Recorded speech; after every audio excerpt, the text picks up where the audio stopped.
en la Facultad de Ciencias de la UNAM, realizó un doctorado directo en el Departamento de Matemáticas del Imperial College, en colaboración, o no sé cómo estuvo ahí, cómo llamarle, pero era doble. es un doctorado doble entre el Imperial College de Londres y el Departamento de Biología de la Universidad de Bath. O sea, que desarrollaba matemáticas en el Imperial y la aplicaba en cuestiones biológicas en la Universidad de Bath.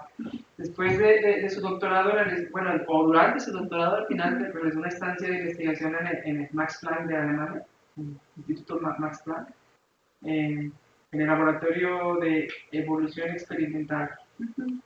Después de su doctorado, realizó un postdoc en el Departamento de Biociencias de la Universidad de Exeter, y desde 2014 es investigadora del Centro de Ciencias Genómicas, o sea que parte de nuestra vecina, ¿no?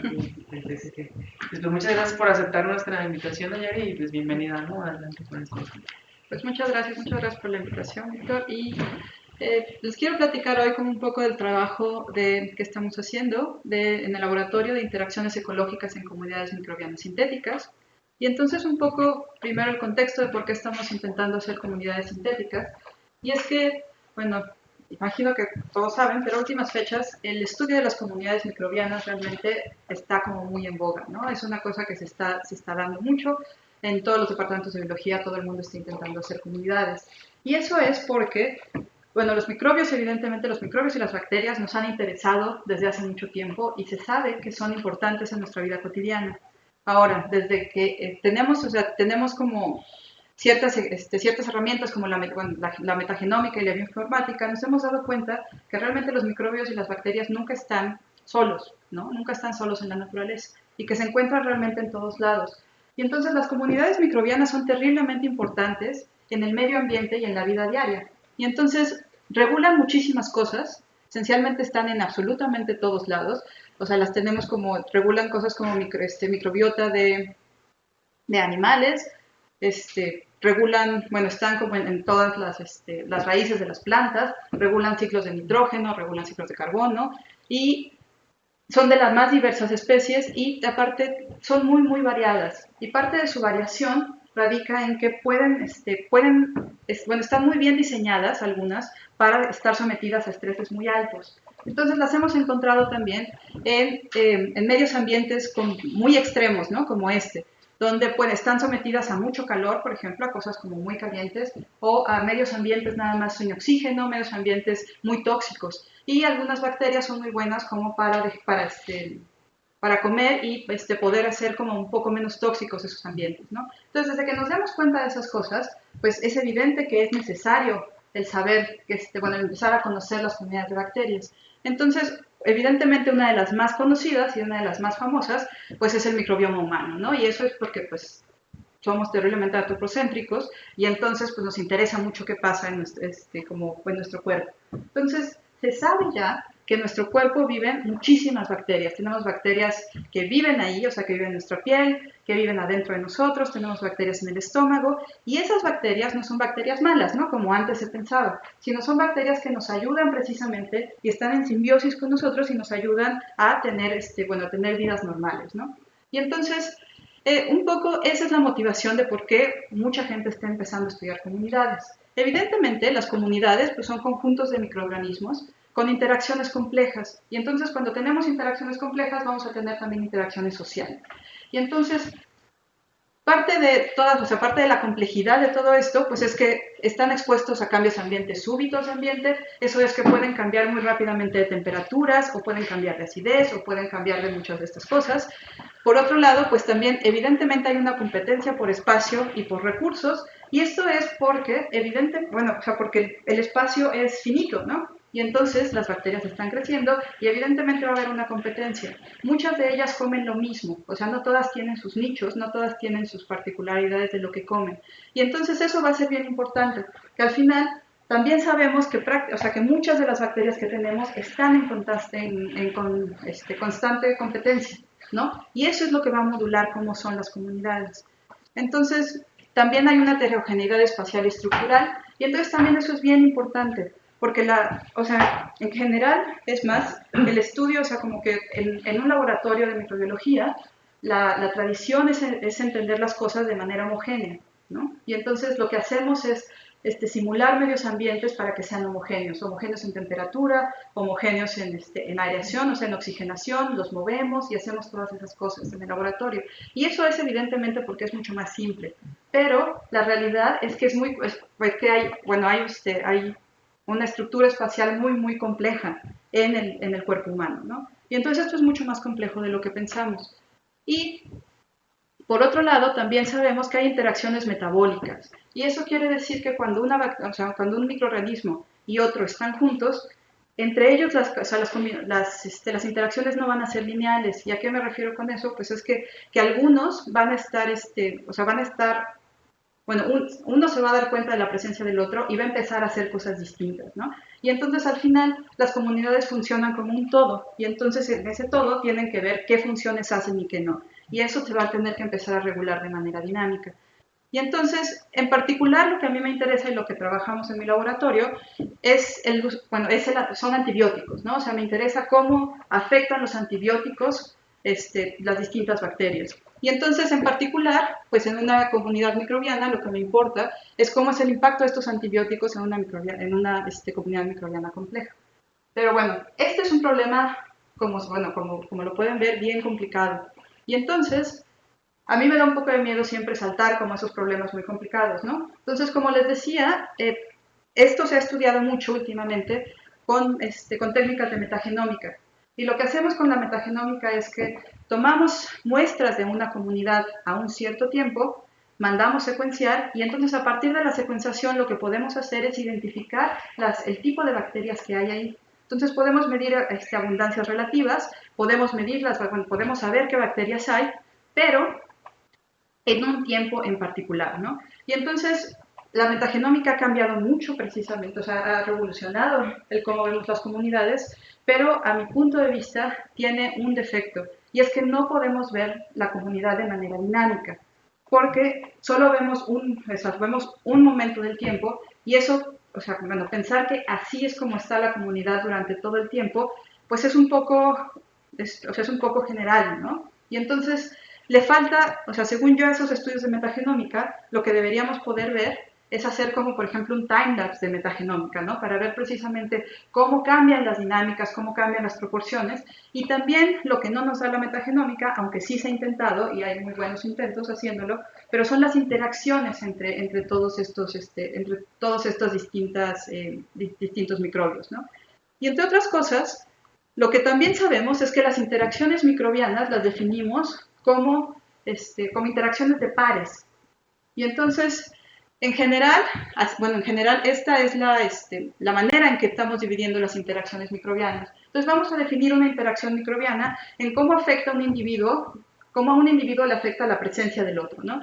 Y entonces, el primero, por ejemplo, que es de los más famosos, es la competencia, donde la presencia de un individuo va a inhibir la presencia del otro y viceversa, ¿no? Sabemos que la competencia es la interacción más común en el cuerpo humano, por esto que les decía que los recursos son limitados y entonces al final todos tienen que comer la misma cantidad de recursos. Y entonces también existe el comensalismo, donde uno de los individuos está dando algo que favorece al otro, pero este individuo le está dando porque lo hace, no le está costando extra. Y un ejemplo de eso puede ser que este individuo come algo y como producto adicional de la comida secreta algo que este come, ¿no? Y entonces realmente no le está costando dárselo y este nada más está viendo beneficiado por ¿no? Y eso es lo que le llamamos comensalismo. Y entonces podemos tener parasitismo-predicción, que de este lado es lo mismo, pero este sí va a inhibir al otro, ¿no? Y entonces la presencia de este puede ser que este se esté comiendo a este o este esté secretando algo que inhibe el crecimiento del otro.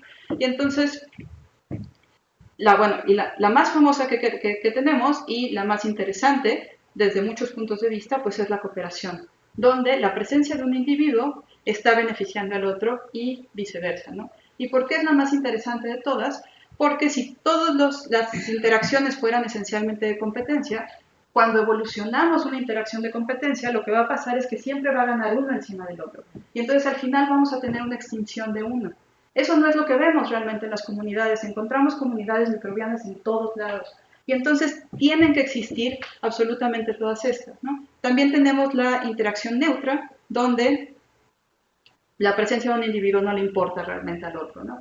Y entonces, un poco en base a esto, lo que intentamos hacer es irnos nada más, bueno, irnos como a simplificar, intentar simplificar lo más posible esto, ¿no? Y entonces decir, primero lo que queremos hacer es entender un poco cómo se modulan estas interacciones por el medio ambiente y después ver, realmente así, bueno, eso es una gran pregunta, si podemos llegar a la complejidad realmente de ver una comunidad muy diversa como la del cuerpo humano en un ambiente mucho más complejo, ¿no? Y entonces, de la manera en que lo intentamos hacer es basarnos en las interacciones metabólicas y genéticas de la manera más simple, intentando abstraer mucho el sistema, o sea, como van a ver posteriormente, el sistema que utilizamos es un sistema muy sencillo para intentar, para ver si podemos entender las bases de las interacciones. Después intentamos meter interacciones ecológicas y evolutivas y en algún momento, ojalá, pues lleguemos a pasar de aquí a acá, ¿no? Que es la interacción con el hospedero. Esto evidentemente pues no es algo que estemos haciendo en este momento, pero pues siempre es como lo que esperamos hacer, ¿no? Y la manera que hacemos esto es que nos basamos en modelos matemáticos, hacemos las simulaciones computacionales y a partir de ahí diseñamos experimentos que puedan validar y ayudarnos como a entender nuestros modelos matemáticos. En general, a veces tenemos que usar bioinformática porque pues, es útil saber cuáles son los genes que hay ahí casi siempre. Y esto es una retroalimentación. Entonces, como van a ver, y esto es como pues un disclaimer un poco, los modelos tanto matemáticos como experimentales se parecen mucho, ¿no? Y los intentamos siempre tener como de manera muy sencilla para poder modificarlos e intentar modificarlos de la misma manera, ¿no? Entonces intentamos lo mismo que modelamos matemáticamente, lo intentamos hacer en los experimentos biológicos. Entonces, cuando ya que les explico un poco esto, les explico un poco qué comunidad microbiana vamos a utilizar. Y entonces decidimos utilizar dos tipos de bacterias y con lo que se llama una auxotrofía complementaria. Y entonces, lo que es una auxotrofía es que las bacterias necesitan aminoácidos, producen aminoácidos para poder, para poder producir las proteínas necesarias para crecer, ¿no? Para todo lo que necesitan. Entonces, cuando tenemos una auxotrofía, es que, lo que hacemos es deletar un gen que produce un aminoácido esencial y entonces ahora, si está sola en el ambiente, esa bacteria ya no puede crecer porque le falta un aminoácido esencial.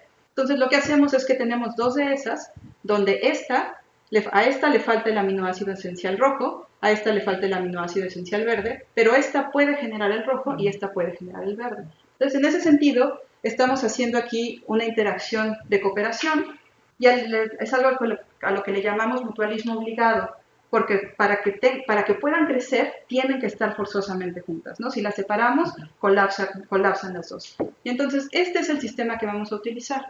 Ahora, el modelo que vamos a hacer, lo primero que les voy a enseñar es cómo modelamos el crecimiento de una sola de las bacterias. Entonces las bacterias van a crecer con una sola azúcar, con un solo recurso limitante, que va a ser glucosa. Y entonces vamos a modelar la densidad bacteriana como Bx y el término de crecimiento lo vamos a modelar nada más como una Michaelis-Menten, ¿no? Donde Bmax es la capacidad máxima de crecimiento, Km es que tan rápido crece y S es el recurso limitante. Y entonces la dinámica de este sistema, donde tenemos una sola bacteria creciendo con un recurso, pues es esto, que es una ecuación ordinaria, ¿no? Entonces es un sistema de ecuaciones ordinarias, DS es el sustrato, es la glucosa en este caso, y Bx es la bacteria. Ahora, bueno, estos son los parámetros. Ahora, ¿qué pasa si esta bacteria es una bacteria auxótrofa, ¿no? Y entonces necesita esta X del ambiente. Entonces ahora, pues el crecimiento va a depender no solo de S, porque ahora tenemos dos recursos limitantes, es S y X, y entonces lo vamos a modelar de esta manera. Entonces ahora G de S depende de G de S de X y tenemos esto. Y el sistema le vamos a añadir precisamente esta X, que es la X que va a estar en el ambiente. Entonces por el momento pues tenemos nada más esta de X que va a ser consumida por la bacteria X.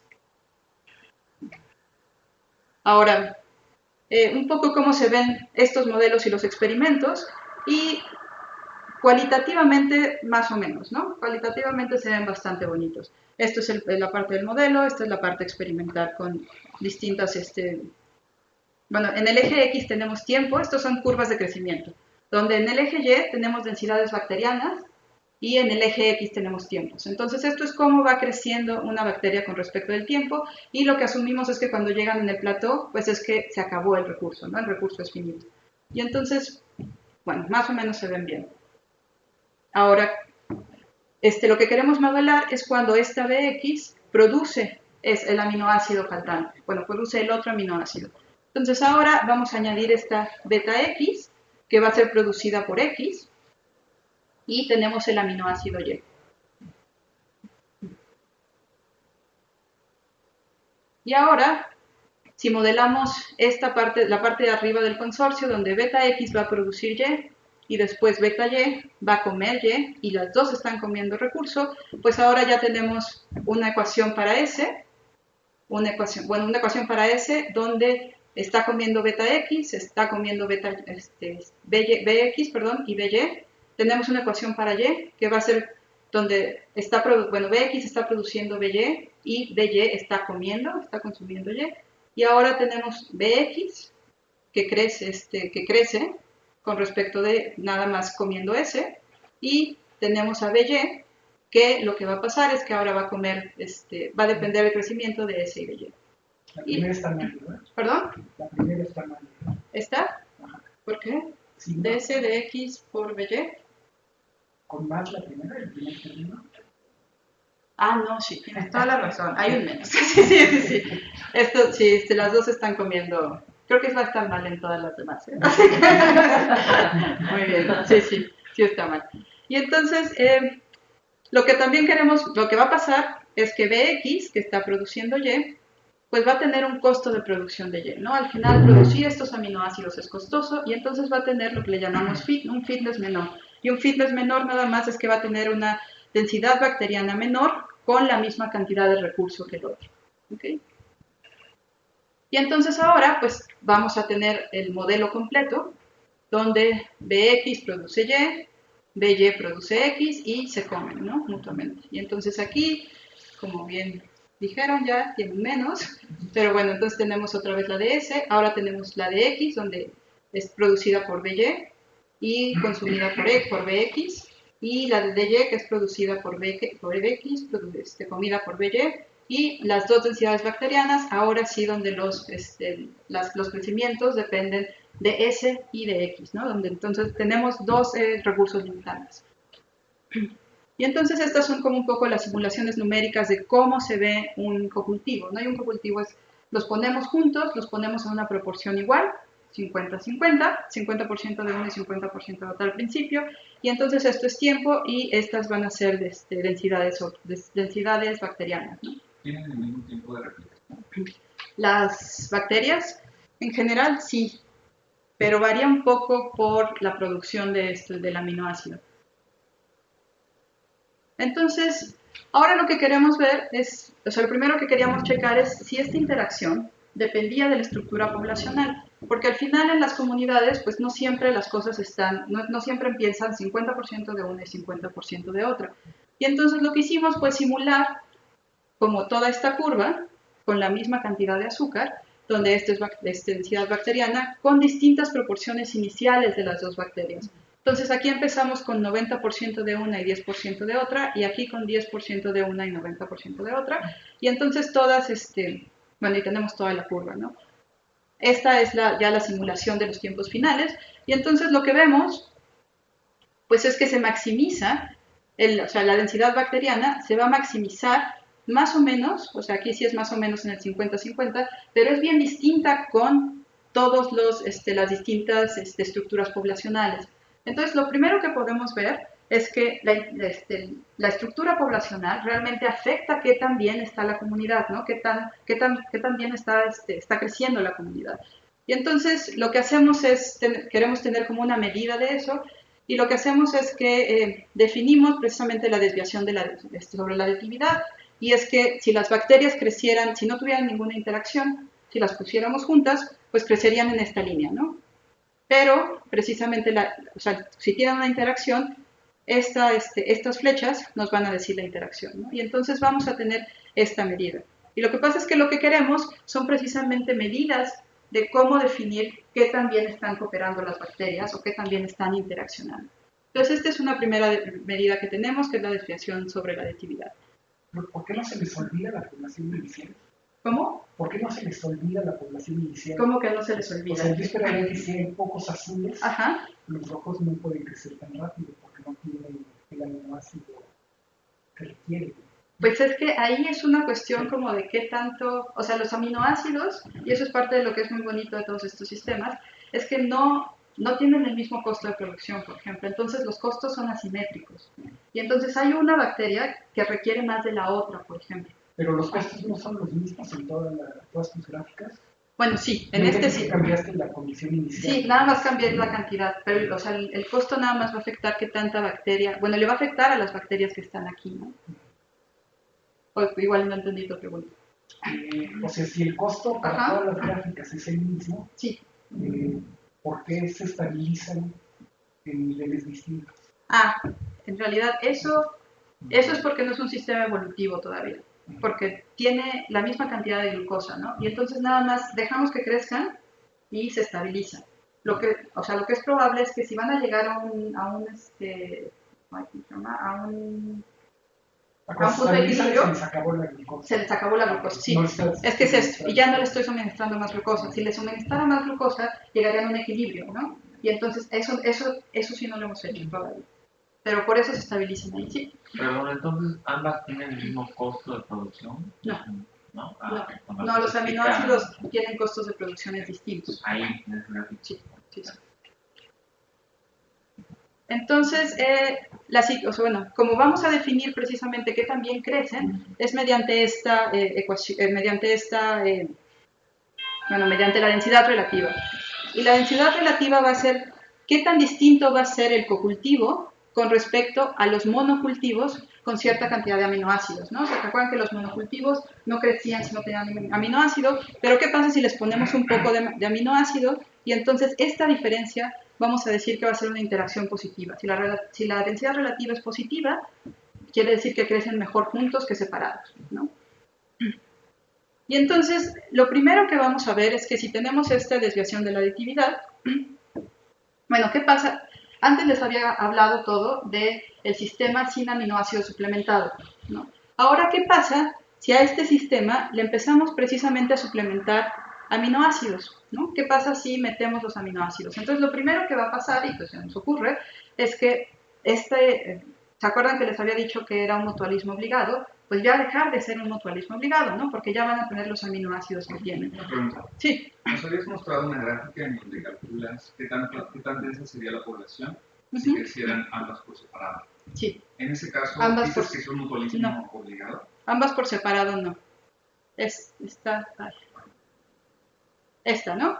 La línea, esa línea. Estas líneas son juntas. No, la Son línea en diagonal cocultivo. que va entre... Esto es si no tuvieran interacción entre ellas.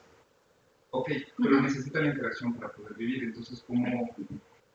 Pues es que, bueno, eso es nada más una medida de aditividad, ¿no? O sea, lo que quiero es la desviación de esta medida. ¿Qué tanto ¿Cómo crece? calculas cada uno por separado si no puedes medir por separado? Bueno, esto nada más, lo que hicimos aquí fue poner precisamente esto. O sea, como una proporción muy pequeña, pero siempre que haya la otra, ¿no? Nada más pones 99% de una y 1% de otra, y del otro lado pones 99 de una y otra de otra. O sea, te olvidas de los ceros porque ese no crece, ¿no? Y entonces lo primero que vemos es que precisamente si empezamos a suplementar los aminoácidos, lo que va a pasar es que esto pues se va a volver plano, ¿no? Y eso quiere decir precisamente que estamos rompiendo la interacción, que estamos rompiendo la cooperación. Y entonces, bueno, eso pasa, ¿no? Entonces, suplementar aminoácidos pues reduce la cooperatividad, en este caso, ¿no? Ahora, ¿qué pasa con los perfiles de interacción? Estos que les había hablado, ¿no? Y entonces, primero lo que vamos a definir es que vamos a definir los perfiles de interacción precisamente en una comparación de los monocultivos contra los cocultivos, los cultivos donde están los dos. Y entonces en esta gráfica, en todas las gráficas, las líneas las líneas van a ser cocultivos y los puntos son monocultivos. Y entonces es la comparación de uno contra otro. Ahora, podemos tener, cuando tenemos exclusión competitiva, es cuando uno gana por completo, ¿no? Tanto en monocultivo como en cocultivo. Y entonces el otro se va a extinguir en los dos casos, ¿no? Si se fijan aquí, estos casos todos tienen, lo que pasa es que tienen distintas cantidades de aminoácidos, ¿no? Y entonces lo que estamos haciendo para que se extingan, pues es que le pones mucho aminoácido de uno y nada del otro, ¿no? Y entonces con eso extinguimos a la población. Podemos tener lo que les había hecho que era parasitismo, que en este caso es que uno de los cocultivos crece en cocultivo cuando no crecía o cuando crecía menos en monocultivo, ¿no? Y el otro realmente no le importa muchísimo, ¿no? El otro se queda ahí.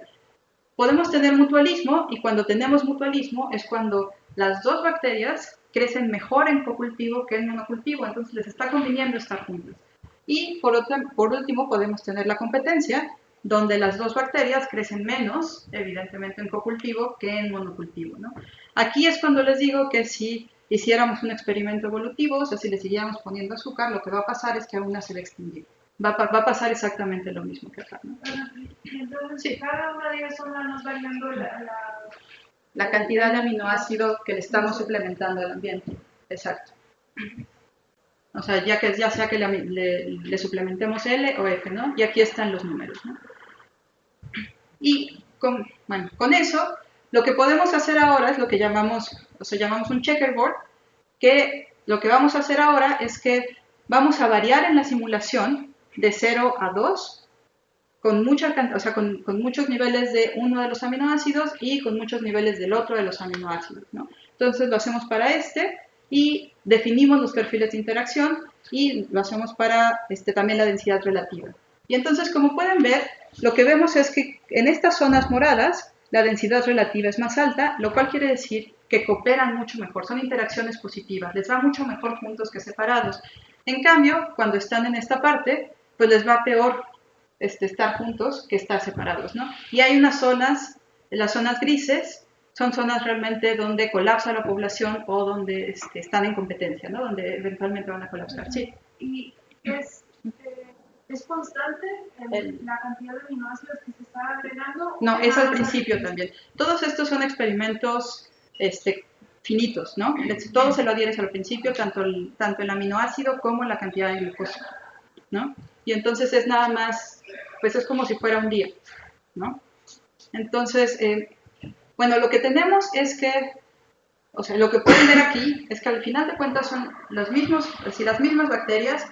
Todas estas simulaciones empezamos con 50 y 50 de las dos poblaciones al principio, y entonces lo que podemos ver es que el perfil de interacción va a depender de la composición del medio ambiente, o sea, el perfil de interacción es dinámico, y entonces podemos pasar, o sea, si pasamos una línea por aquí, pues podemos pasar precisamente desde que colapse la población, que sea mutualista, que sea parasitista o que sea competitiva, ¿no?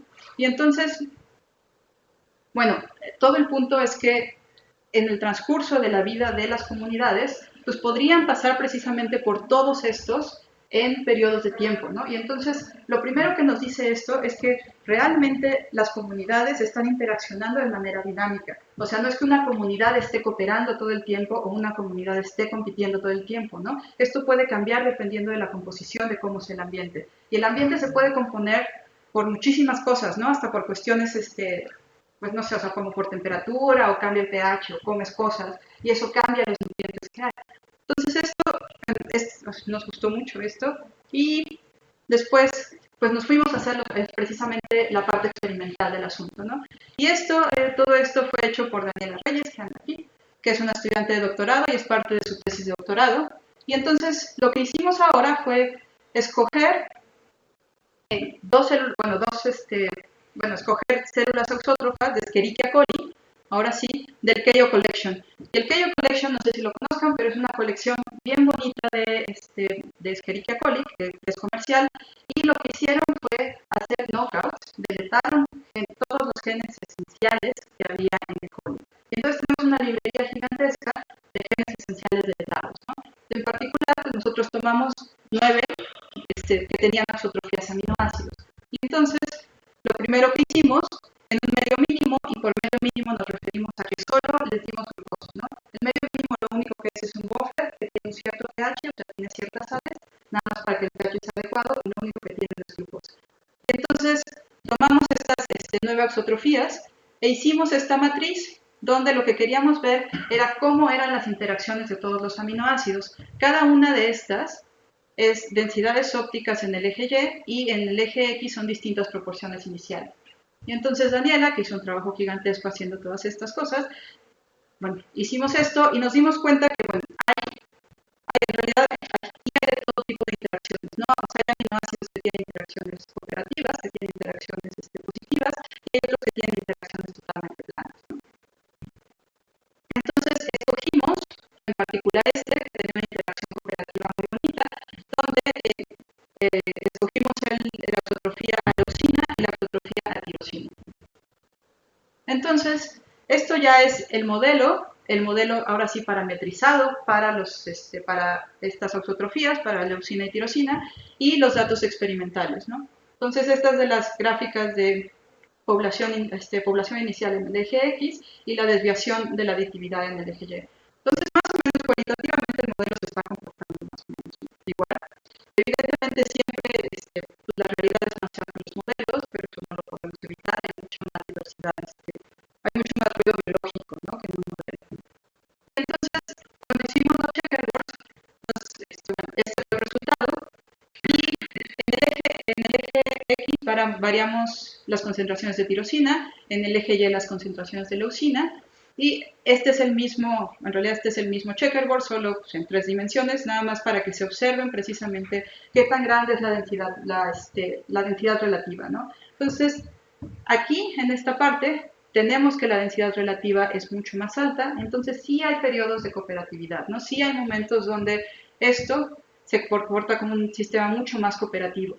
Y entonces, bueno, o sea, ya podemos decir otra vez que tanto en el modelo como en el experimento, pues las concentraciones de aminoácidos altas van a cambiar el perfil de cooperación de competencia, ¿no? Entonces, si ponemos concentraciones de aminoácidos muy altas, lo que va a pasar es que ahora, bueno, teníamos, como les decía, los aminoácidos y la glucosa eran dos fuentes de carbono, ¿no? Y entonces, en el momento en que les ponemos mucho aminoácido, pues se vuelve una competencia por un solo recurso, que es la glucosa, ¿no? Y entonces, por eso es bastante evidente que aquí todas van a ser verdes. Y entonces, este es el modelo ya parametrizado, donde vemos que más o menos, o sea, nos falta evidentemente una parametrización un poquito mejor, pero vemos más o menos que sí hay una zona aquí de cooperatividad y después se va a una zona de competencia. Entonces, ahora lo que nos interesaba era precisamente qué pasaba si le introducíamos antibióticos a este sistema. Y esto también era particularmente relevante porque cuando vas al doctor y te hacen un antibiograma, cuando estos que te hacen brotes de la garganta y te hacen un antibiograma y todo, todas estas cosas se miden nada más para una bacteria. Y entonces cuando deciden también los MICs, que es cuánto antibiótico se da, toda la susceptibilidad siempre se mide nada más para una sola bacteria. Y eso es lo que hemos hecho siempre. Y en realidad pues ha sido, bueno, no ha sido muy útil, pero bueno, eso es lo que se podía hacer, ¿no? Y entonces nos interesaba ver precisamente qué pasaba si le ponías antibiótico a una comunidad. Y eso es algo que extrañamente pues, nadie ha checado mucho nunca, ¿no? Y entonces, primero lo hicimos en el modelo, y lo que estábamos checando era precisamente esta curva dosis-respuesta, ¿no? Que una curva dosis-respuesta es, en el eje X tenemos concentraciones de antibiótico y en el eje Y tenemos densidades totales de la comunidad. Y entonces, pues lo que vemos es que si le vamos incrementando el antibiótico, pues esto tiene que ir cayendo hasta que todo se muere, ¿no? Entonces, tomamos nuestro checkerboard, este es el que teníamos para antibiótico cero, el que teníamos nada más modulando, cambiando los aminoácidos, y si le vamos poniendo un poquito de antibiótico, lo que vemos es que las zonas de interacción cambian, ¿no? Y entonces aquí la zona de cooperatividad se empieza a volver cada vez más pequeña, pero todo se empieza a mover. Y entonces, particularmente si nos paramos como por un punto por aquí, lo que puede pasar pues es que entramos desde un punto de parasitismo, podemos pasar por mutualismo y después entramos a una cooperatividad. Y entonces lo que estamos viendo es que los antibióticos también son moduladores de la interacción, un poco lo mismo que los aminoácidos. Y eso en realidad tampoco es tan sorprendente porque introducir antibióticos al ambiente pues, buscábamos es cambiar el medio ambiente, lo mismo que es cambiar con los aminoácidos. Entonces ahora lo que hicimos fue tomar, esta es una condición 2Y y 2L, que es sobre la línea identidad, o sea, vamos a tener 2 de tirosina y 2 de leucina, e hicimos precisamente la curva dosis-respuesta. Y entonces en el eje X tenemos, el antibiótico que utilizamos fue cloranfenicol, en el eje X tenemos la cantidad de cloranfenicol que pusimos, en el eje Y tenemos las densidades ópticas, y entonces aquí tenemos 3 distintas curvas dosis-respuesta, donde la roja y la verde son para los monocultivos, o sea, nada más para una de las cepas, que esta es la de leucina, esta es la de tirosina, y la negra es para el cocultivo. Y entonces, si se fijan, hay cosas interesantes aquí, como que la primera es que la leucina es la que mejor crece sin antibiótico, la tirosina es la que peor crece sin antibiótico, el cocultivo está a la mitad. Empezamos a introducir un poco de cloranfenicol, y lo que pasa es, y de repente, esta de leucina se cae, y es la que es más susceptible al antibiótico. La tirosina pues no está tan mal, y el cocultivo de repente es mejor que los 2 monocultivos. Y entonces, en primer lugar, lo que podemos decir aquí es que tenemos, o sea, que el antibiótico a dosis subletales lo que está haciendo es promoviendo la cooperación, ¿no? Promoviendo el mutualismo en ciertas partes. Después, si le ponemos más antibiótico, pues todo se vuelve exclusión competitiva.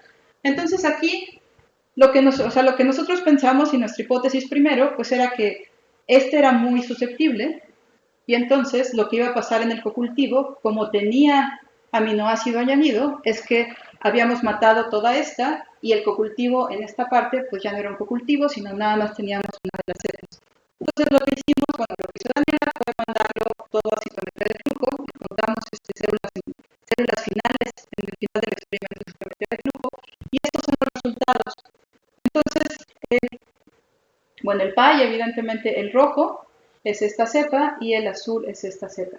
Y entonces, como pueden ver, aquí empieza en 50, más o menos se queda 50-50, que era como inicialmente lo teníamos, pero una vez que empezamos a aumentar el antibiótico en primera está regulando cómo se maneja la estructura poblacional, pero más allá está haciendo que haya mucho más rojo que verde. Cuando el rojo era, se supone, el que era más susceptible. Y entonces, más allá de todo, el antibiótico está protegiendo una cepa de la otra, ¿no? Y entonces, podemos decir también que concentraciones subletales de antibiótico pues están promoviendo la cooperación y la están manteniendo. Y la están manteniendo en el sentido que tenemos bastante antibiótico aquí y esto está recuperando la población. O sea, si la roja estuviera sola, ya se había muerto para este entonces, ¿no? Entonces esto es un punto interesante. Todavía estamos haciendo como una reconstrucción de dónde, o sea, de la parte metabólica, de dónde entra el cloranfenicol y por qué es la distinción, o sea, y eso nos va a decir precisamente cuál es la distinción entre esta cepa y esta cepa, ¿no? Entonces es una cuestión metabólica. Ahora, nos interesaba ver precisamente si estos perfiles de resistencia, o sea, estos perfiles de interacción, si la reactividad está cooperando o está compitiendo, iba a afectar en la susceptibilidad al antibiótico. Entonces, tomamos un punto en nuestro checker por acá, donde este es el punto 00, donde tenemos el mutualismo obligado, y lo que hicimos fue precisamente la curva dosis-respuesta. Entonces, aquí ya solo tenemos cocultivo, solo les voy a mostrar datos de cocultivo. Esto es densidad óptica, el eje Y es densidad óptica y el eje X cloranfenicol. Y entonces, si ven, en este cocultivo, sin aminoácidos añadidos, pues esto no se ve que baja. O sea, lo que está pasando es que el antibiótico todavía no está matando a las cepas, ¿no? Al cocultivo de las cepas. Y entonces, evidentemente, esto va a tener que bajar en algún momento, pero baja ya como en 15 microgramos por mililitro, ¿no? Baja mucho, mucho después. Ahora, ¿qué pasa si nos vamos a una interacción un poquito para acá, ¿no? Que es este caso, es el 1-1, ¿no? Entonces, uno de leucina y uno de tirosina añadida. Y entonces, las densidades ópticas están más arriba, y eso es obvio porque crece más, o sea, la comunidad crece más porque tiene más aminoácido, pero también, si se fijan, es una línea plana. Esto no está bajando. Ahora, ¿qué pasa si estamos en competencia? Tenemos esta curva dosis-respuesta y este ya no crece tanto, o sea, ya no crece tan distinto como acá, pero aquí sí baja. Y aquí baja y aquí se muere el cocultivo. O sea, esto ya es cero densidad óptica, pues es que ya no hay células, ¿no? Y si lo hacemos un poco más exagerado y nos vamos al 3,3, pues esto es una curva dosis-respuesta normal, ¿no? Es una curva dosis-respuesta como la que siempre hemos visto. Y entonces, el cocultivo sin antibiótico crece mucho más, pero después se cae por completo. Entonces, las concentraciones mínimas inhibitores, que son precisamente las concentraciones donde todo se muere, son mucho más pequeñas aquí que acá. Y por mucho, o sea, por un orden de magnitud, ¿no? Lo cual nos dice que pues, las interacciones cooperativas aumentan la resistencia a los antibióticos. Entonces, cuando están operando las comunidades, aunque tengan menos producción, aunque densidades bacterianas estén mucho más pequeñas, como ven aquí, aumenta muchísimo la resistencia a los antibióticos. Y entonces, bueno, esto nos parece como terriblemente interesante y potencialmente importante cuando podamos prescribir, como para empezar a prescribir de manera un poco distinta como lo estamos haciendo, ¿no?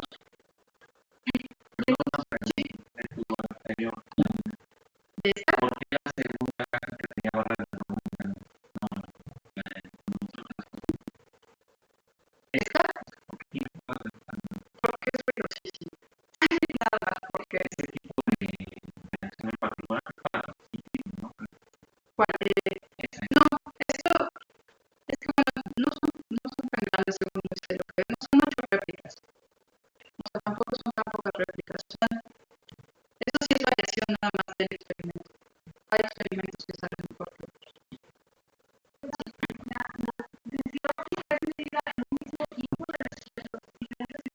Es al final. O sea, todos estos experimentos son a 20 horas, 24 horas. Estos experimentos son a 24 horas y lo que hacemos es que los dejas crecer por 24 horas y al final metes densidad óptica. Todos son iguales, ¿no? Sí, sí.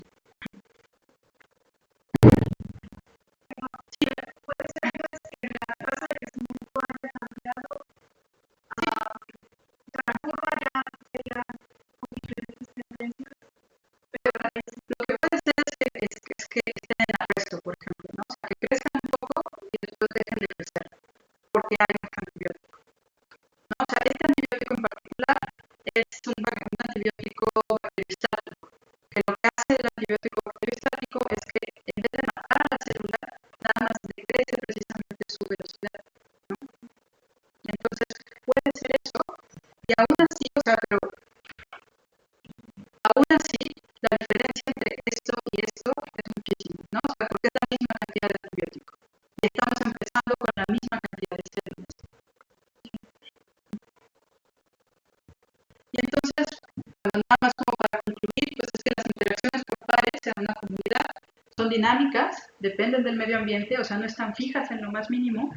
Y la resistencia a antibióticos pues, de una comunidad también es distinta de los individuos por separado. Y entonces prescribir, o sea, seguir con esta cuestión de que prescribimos nada más los antibióticos para una sola cepa, pues igual no es muy apropiado cuando tenemos verdaderamente conjuntos muy complejos de cepas, ¿no? O sea, si se fijan, la verdad es que este es un sistema muy simple, y aunque es un sistema muy simple, está generando cosas muy interesantes, ¿no? Y pues tenemos que las distintas interacciones tienen distintos perfiles de susceptibilidad, ¿no? O sea, necesitamos mucho más antibiótico para matar interacciones cooperativas que para matar interacciones de competencia. Y ahora, pues, o sea, como las preguntas con las que nos quedamos y con las cosas que queremos hacer, es precisamente si podemos modular de manera dinámica, o sea, si nosotros podemos controlar el medio ambiente para sensibilizar comunidades, ¿no? Si lo que queremos es utilizar pocos antibióticos para matar comunidades, pues nosotros podemos modular el medio ambiente y decir, si metemos un poco de esto puede bajar la sensibilidad de la comunidad y la podemos matar. Y pues diseñar cócteles tal vez probióticos, o sea, probióticos en el sentido de vamos a darle de comer a ciertas bacterias o a darle más comida a otras, y de antibióticos, precisamente como cócteles, para poder minimizar la resistencia, ¿no? que hay. Y pues muchas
Eso es interesante, todavía no sabemos, pero hay muchos, pero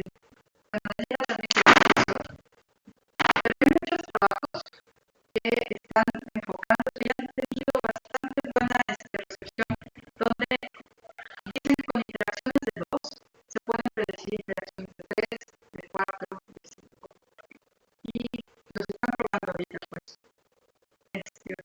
No sé, o sea, como nosotros todavía no hemos metido, o sea, ni siquiera lo hemos simulado con una interacción de 3, ¿no? Pero sería interesante revisar todos esos trabajos. Todo el punto es que las interacciones se definen por pares, ¿no? Entonces, no sé si sea suficiente, o sea, por eso es una pregunta interesante, si es suficiente nada más definir una interacción por pares, y si esa interacción por pares se puede predecir interacciones sobre su periodo. Por supuesto, bueno, y las interacciones son no lineales, y eso es lo que es más bonito de los sistemas. Entonces, sí, todavía nosotros no nos metemos en eso. Se hizo utilizar la ocupación de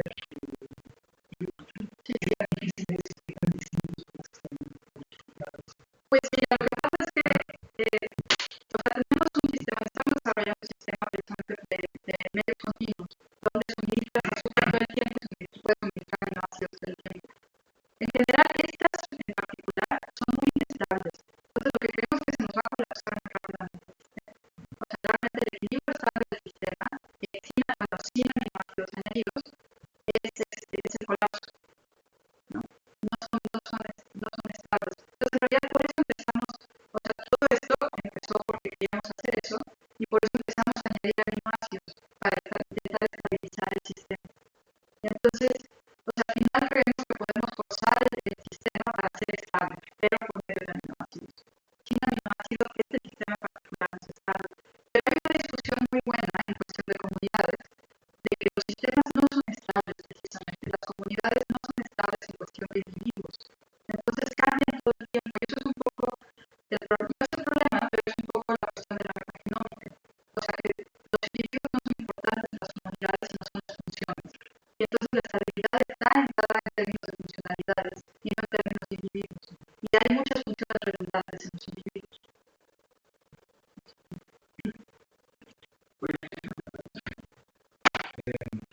Había mencionado que hicieron análisis, no sé si hicieron un perfil proteico, un experimento, un análisis biológico.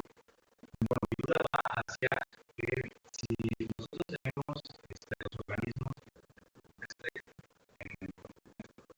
vamos a tener lo que es la evolución adaptativa en laboratorio, no se van a adecuar al periodo adaptativo que tiene. Entonces, ahí estas análisis, o sea, que el organismo te ayuda para la resistencia a antibióticos, ¿no? Y eso es un poco lógico. ¿Por qué? Porque si el antibiótico lo que está haciendo es, bueno, la mejor que lo que hace es inhibir las unidades alimentarias de RNA para detener la transcripción de proteínas. Entonces, estas bacterias que están en este estrés van a tener como un parálisis ahí y van a querer generar otras cosas para seguir viviendo. Entonces, al tener un organismo, pues ya está ayudando con esa parte, ¿no? Está dando con el empujón para poder conseguir contra la resistencia al antibiótico. Ahora, lo que yo pregunto es que hay varias vías que se pueden seguir para que estas bacterias lleguen a ese mismo camino, a ese mismo final. Si hicieron como que la resistencia. Es que no es que sean resistentes. Las bacterias no generan resistencia en 24 horas. No es una cuestión de resistencia, es una cuestión de que tanto la comunidad resiste. Pero eso no quiere decir que haya mecanismos de resistencia en las bacterias, o sea, que haya mutaciones en las bacterias. O sea, en realidad todas estas cuestiones son 24 horas. Y entonces deben ser cuestiones adaptativas, deben ser cuestiones de que dejan de crecer, de que algunas se arrestan y estas cosas, ¿no? Lo que, por ejemplo, sí estamos seguros es que siguen siendo autótrofas al final del experimento. O sea, eso sí estamos totalmente seguros. Todavía no estamos seguros y por eso les decía que lo siguiente que estamos haciendo es construir, o sea, la ruta metabólica, bueno, tenemos las rutas metabólicas de las autotrofías, pero ahora lo que queremos saber es precisamente dónde se inserta el clorantranilicolol, que también esta disparidad que hay entre la susceptibilidad de una y otra cierta clona en el cuerpo, qué tanto de un aminoácido se usa realmente en comparación con el otro, ¿no? Entonces ahí debe estar la respuesta de esto. Entonces eso es lo que estamos intentando entender. Pero aquí todavía las bacterias no han desarrollado resistencia. Para eso tendríamos que hacer, y hacer algo que podría la pena hacer en realidad, son experimentos evolutivos, ¿no? Empezar a transferir o hacer cultivos continuos. Sí, sí.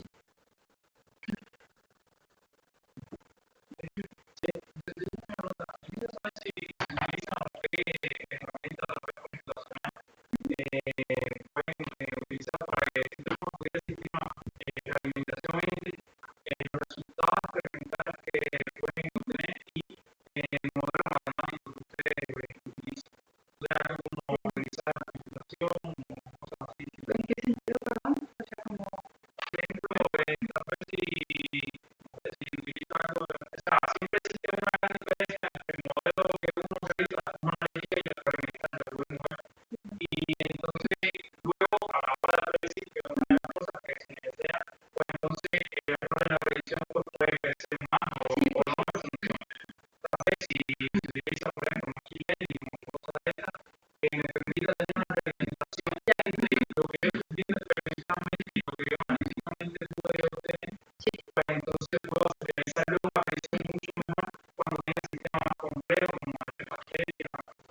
Sí puede ser, o sea, en realidad sí puede ser una buena herramienta.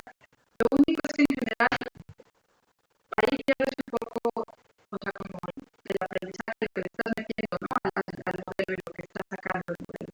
Pues un poco lo que nos gusta mucho de tener modelos muy sencillos como son estos, es que aprendes mucho de la parte que importa de la dinámica, ¿no? O sea, cuando tienes, o sea, como que cuando parametrizas este tipo de modelos con los experimentos, funcionan muy bien. O sea, nada más, en realidad, el detalle del modelo que también te funciona es dependiendo de qué también buena es esta parametrización. Entonces, con eso puedes ver como qué cosas son importantes, ¿no? O sea, y son modelos muy, muy sencillos.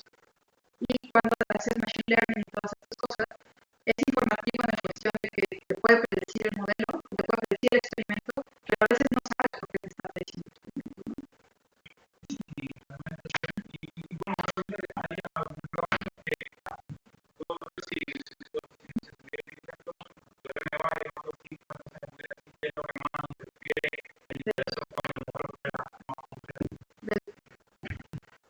No vamos a utilizar el terreno de datos. O sea, cuando lo que hacemos para parametrizar es precisamente utilizar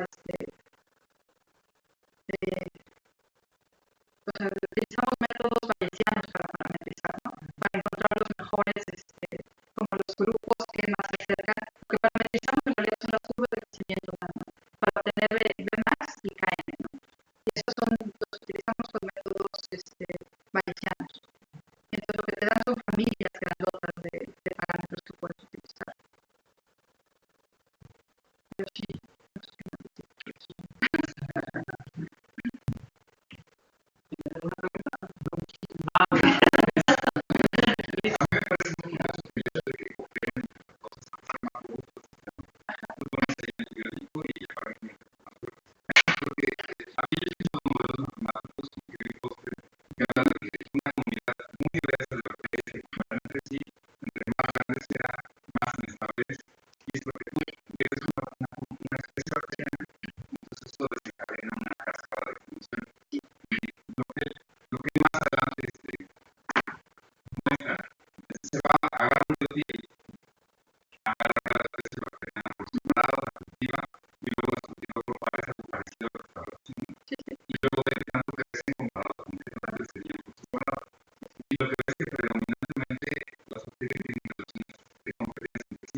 Manuel que dijo precisamente que la mayor parte de las relaciones que se ven en el ambiente son competencia.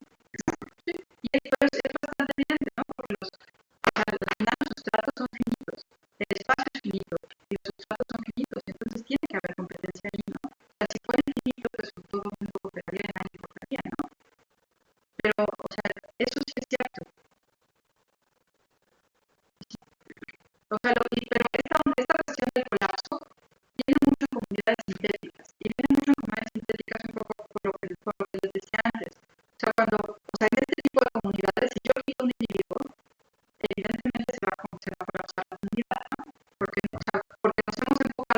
individuos, a las comunidades sintéticas en general, se ensamblan de tal manera que tengamos funciones, que cada uno tenga una función esencial, ¿no?